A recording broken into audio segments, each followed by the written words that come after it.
La época armada de la Revolución Mexicana duró desde 1910 hasta 1920 y cobró cerca de 1 millón de muertos y exiliados al pueblo mexicano.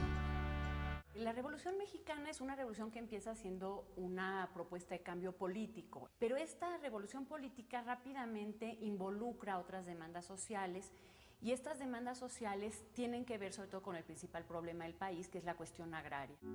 Quizás algunas de las razones de la revolución haya que buscarlas en el gobierno de Porfirio Díaz.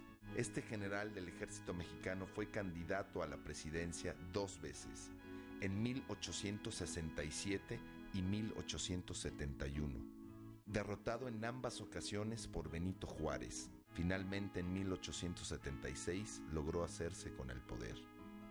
De esta forma dio inicio a un nuevo periodo en la historia de México que duraría más de 30 años y que se llamó el Porfiriato. En 1884, Porfirio Díaz hizo modificar la Constitución para poder reelegirse y así perpetuarse en el poder. Desde ese momento, Porfirio Díaz fue reelecto 7 veces, todas ellas con fraude electoral. Durante esos 30 años de gobierno, Porfirio Díaz logró posicionar a México entre uno de los países con mayor tasa de crecimiento con la ayuda de sus científicos. El ferrocarril, manejado por capitales extranjeros, extendió sus redes hacia todo el país, especialmente el norte, donde estaban los yacimientos mineros. Debido a la ley de desamortización de tierras, las comunidades indígenas fueron perdiendo sus campos que fueron comprados a muy bajo costo por las haciendas. Así los campesinos tuvieron que emigrar hacia otras regiones para conseguir trabajo o mudarse dentro de las haciendas donde se colocaron como asalariados por casa y comida. De esta forma el país se fue polarizando en clase trabajadora dominada y clase pudiente poderosa. Los primeros en pasar de la crítica a la acción fueron los hermanos Flores Magón, políticos y periodistas originarios de Oaxaca. El inicio del siglo XX ve cómo este país va generando una disidencia cada vez más virulenta, en el origen acaudillada por los hermanos Flores Magón y una propuesta revolucionaria con gran contenido social que tiene base urbana, pero que es derrotada.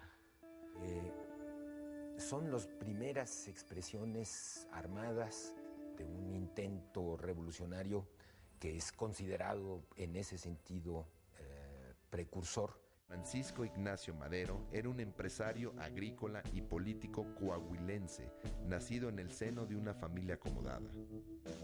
Las declaraciones de Díaz y la publicación de su libro, Madero creó el partido antirreeleccionista para competir contra el mismo presidente Díaz, que ya había cambiado de opinión y volvía a presentarse en las elecciones.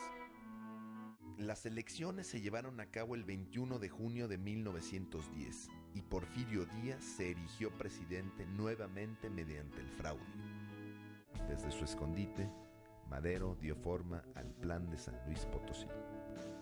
El Plan de San Luis Potosí es quizás el único plan revolucionario en el mundo que cita para un día preciso y a una hora exacta a la revolución.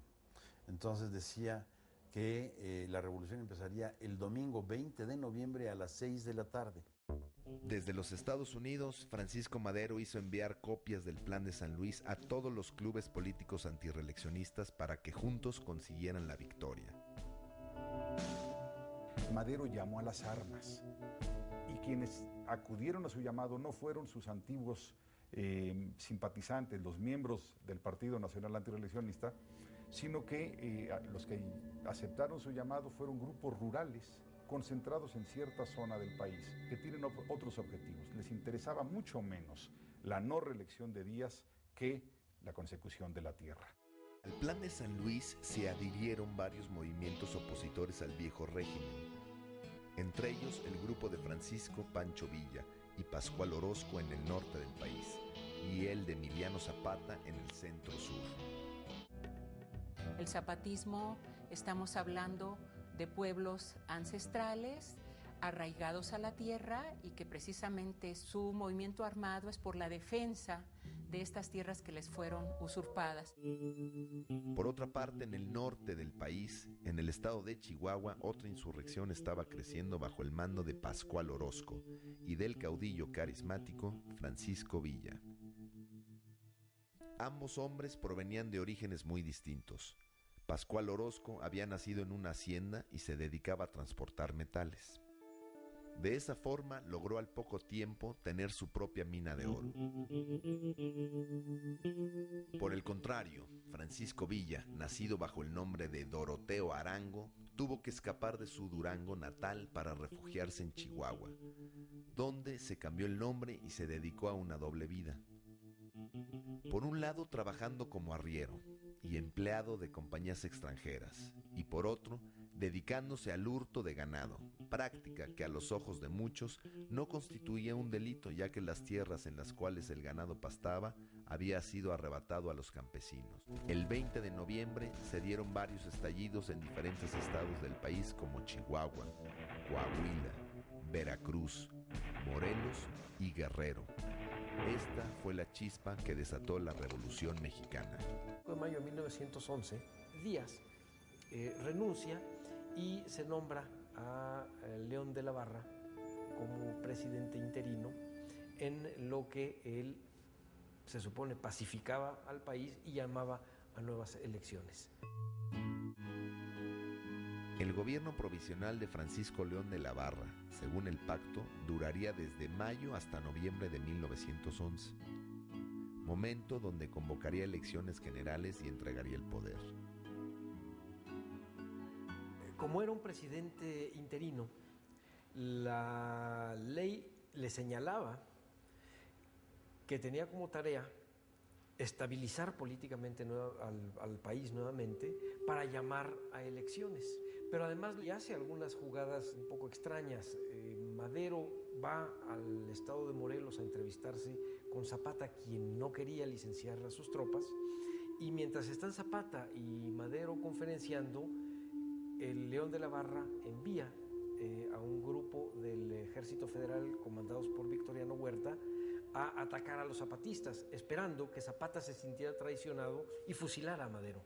Y de este modo él resolvía el problema.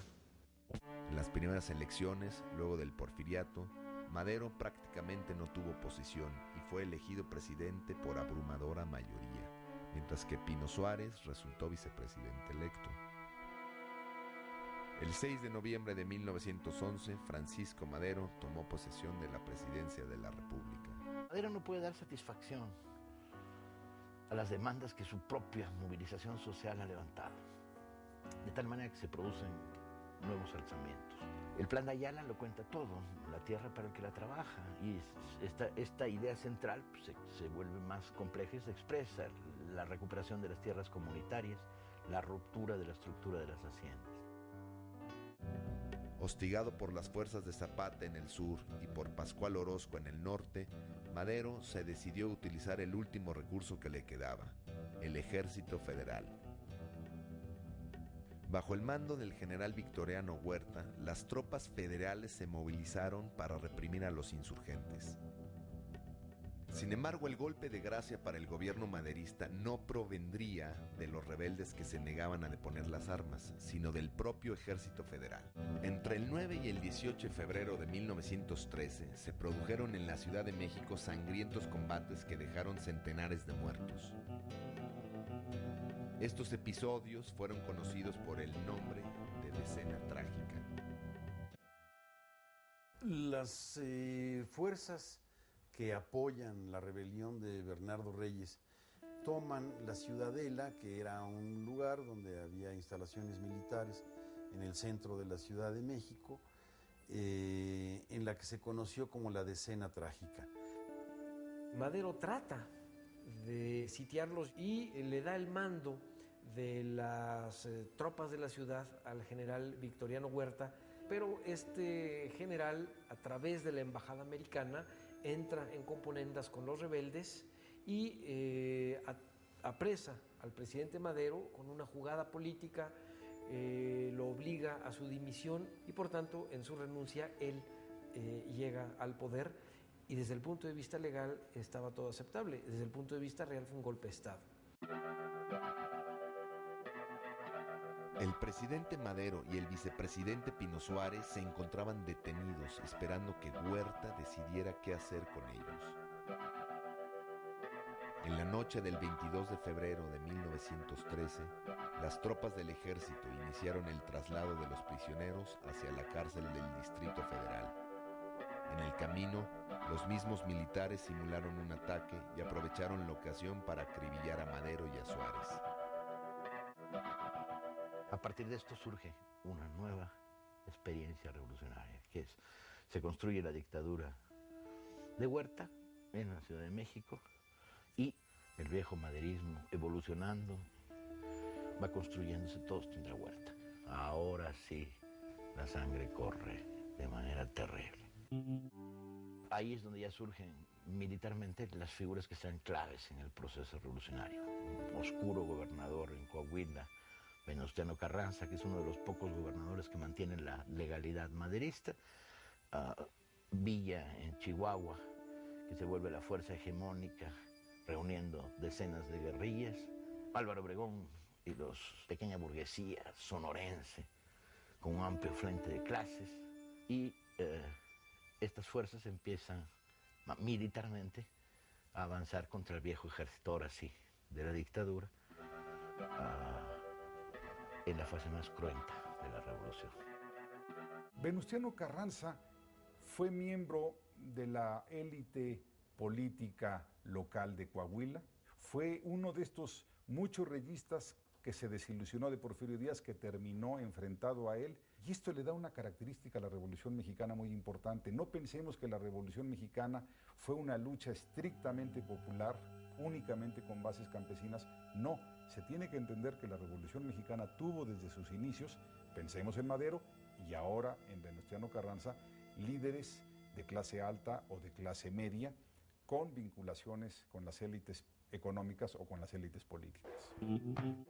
Bueno, Venustiano Carranza lanza el plan de Guadalupe que llama a pelear contra Victoriano Huerta para regresar al orden constitucional. Por eso se les llaman constitucionalistas. Alrededor de Venustiano Carranza llegan una serie de caudillos regionales, algunos de gran prestigio como Pancho Villa, y también hombres de una gran claridad política, tanto de centro como lo que conoceríamos ahora de izquierdas, y van conformando un grupo político en el cual Venustiano Carranza es el llamado primer jefe. Los constitucionalistas de Carranza contaban con el apoyo de otro actor político fundamental en la región, los Estados Unidos de América. La toma de Zacatecas fue lo que ocasionó el principio del rompimiento entre el señor Carranza y el general Villa. Los generales del señor Carranza fracasaron algunas veces en tomarla. Cuando Villa sugirió, como jefe de la División del Norte, ir a tomar Zacatecas, el señor Carranza le obstaculizó todos los medios posibles por no compartir la gloria, vamos a decir, de aquello. Sin embargo, Villa se las ideó para poder abastecer sus trenes de carbón, armas y todo lo que sucedía, y tomó Zacatecas. Yo creo que ha sido de las más significativas tomas, porque ahí le rompió lo que le dicen el espinazo del Ejército Federal. A pesar de las disidencias y desconfianzas que existían entre los diferentes líderes revolucionarios, las acciones convergentes de los ejércitos de Carranza y Villa en el norte y de las guerrillas zapatistas en el sur terminaron por arrinconar al gobierno de Huerta, quien finalmente huyó el 14 de julio de 1914. El 20 de agosto de 1914, Venustiano Carranza entró en la capital del país y asumió la presidencia provisional de la República. Con ello se cumplía el plan de Guadalupe y aparentemente se daba fin a la guerra. La posición de Villa y Zapata era ofensiva con Carranza y esto anunciaba la futura contienda. Al aprobarse el plan de Ayala en Aguascalientes, el carrancismo pasó por un momento difícil. Carranza y Obregón vieron cómo en la asamblea que ellos mismos habían convocado, sus propuestas no encontraban eco. En cambio, se propagaba la fuerza de los sectores más radicales de la revolución, cimentada en la unidad todavía frágil de Villa y Zapata, los líderes de los ejércitos revolucionarios del norte y del sur. Derrotados en la convención, Carranza y Obregón abandonaron la capital y huyeron hacia Veracruz. En la Ciudad de México, el nuevo presidente provisional, Eulalio Gutiérrez, asumía el poder, pero otra escena captaba la atención de la muchedumbre.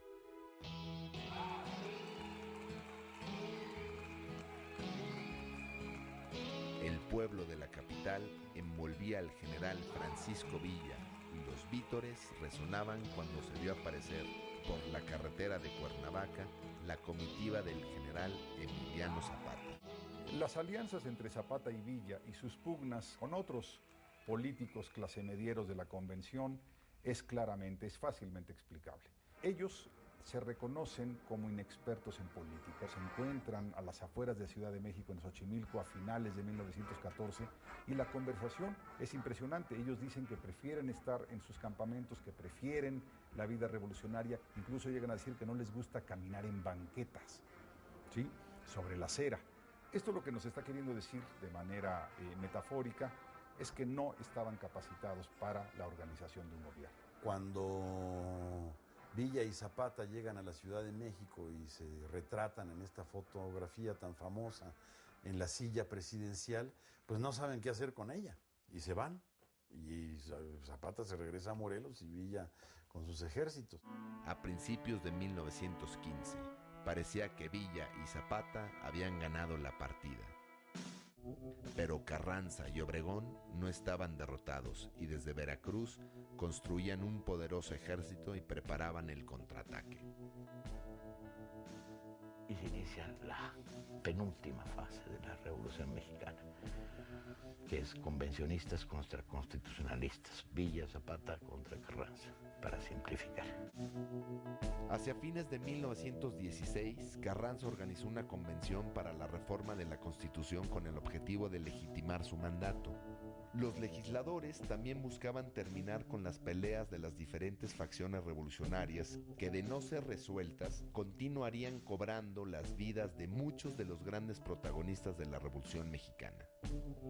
La Constitución de 1917 es la Carta Magna.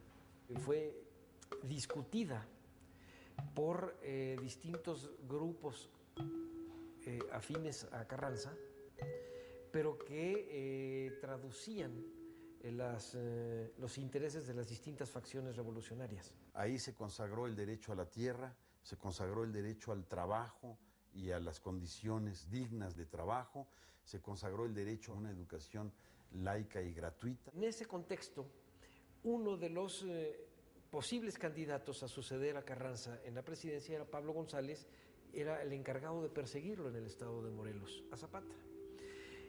Y Pablo González tiene un subordinado que se llamaba Jesús Guajardo, que finge rebelarse a Carranza para irse al norte y traer armas y apoyar a Zapata.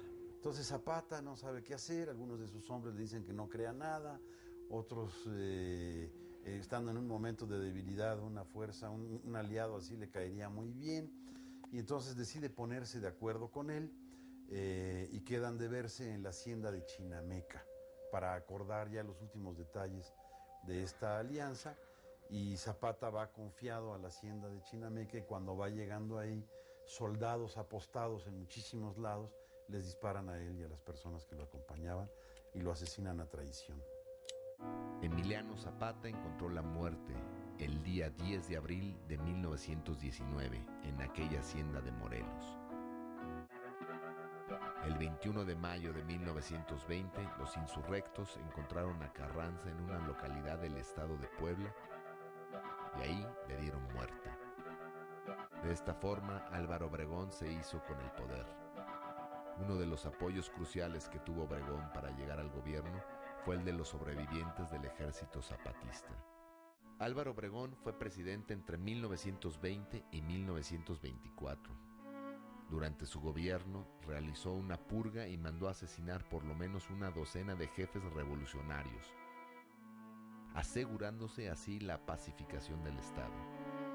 Junto a quien sería su sucesor, Plutarco Elías Calles, Obregón comenzó a tramar la eliminación del último gran líder revolucionario, Pancho Villa, el caudillo del norte. Mediante una emboscada organizada por la policía secreta, Obregón mandó matar a tiros a Pancho Villa.